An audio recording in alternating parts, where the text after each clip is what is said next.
Hello viewers, Play Store not working. Showing this error something went wrong, connection timeout. In this tutorial, I'll show you how to fix it. So let's see the step. For solving this problem, first of all, go to settings.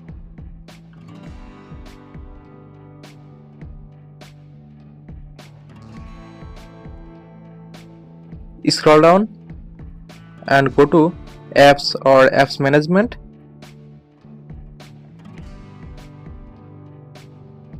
Scroll down and find Play Store.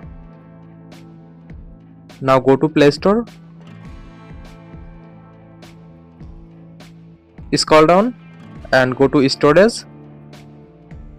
Click on clear data. Click on delete.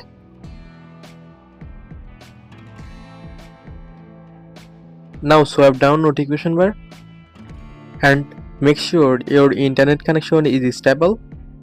Now turn on flight mode and turn off flight mode after 1 minute.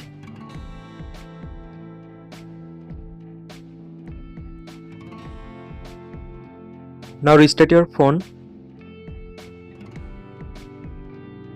After following all steps, now open Play Store and check your problem solved successfully. So thanks for watching. Stay connected for more updates.